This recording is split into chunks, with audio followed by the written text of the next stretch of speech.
Les Avalins la connaissent bien. Quelques ronds fruités sur le dessus, une couleur bien dorée. On parle ici bien sûr de l'Ancoli. Un dessert imaginé par le mauve pâtissier Patrick Chevalot et derrière lequel se cache une histoire bien locale. En 1992, Val d'Isère a eu l'honneur de recevoir les Jeux Olympiques et la descente olympique. Et quand ils ont voulu tracer la descente, ils sont tombés sur un passage où il y avait des Ancolis. Et comme c'est une fleur qui est protégée, ils ont dû déplacer ce qu'on a appelé le passage de l'Ancoli pour garder les fleurs.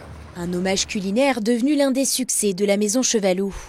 Car l'Ancoli, c'est avant tout une histoire de gourmandise. De la gourmandise dans sa pâte sablée à la poudre de noisettes, mais aussi dans un appareil financier, lui aussi aux saveurs de noisettes torréfiées. Souvent les fruits secs, on les torréfie pour développer l'arôme. Et à tout ça, on va rajouter un beurre noisette, c'est-à-dire un beurre qu'on a cuit à 135 degrés.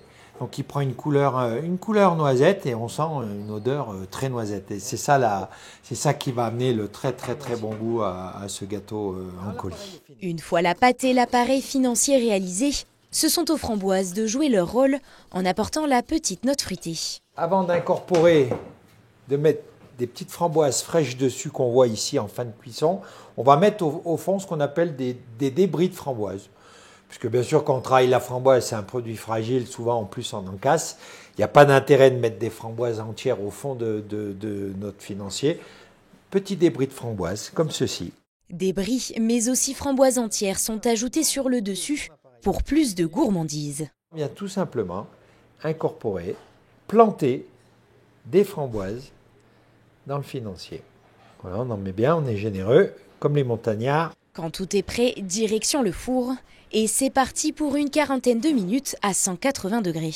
Nous, la technique, puisqu'on en fait bien sûr en série, et pour avoir une cuisson très régulière, on congèle l'ensemble du produit cru et on le met congelé au four, ce qui permet d'avoir une cuisson beaucoup plus régulière que si on cuisait en direct.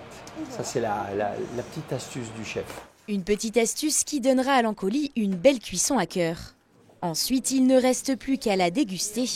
Une douceur pour laquelle il faudra compter en moyenne une vingtaine d'euros en boulangerie.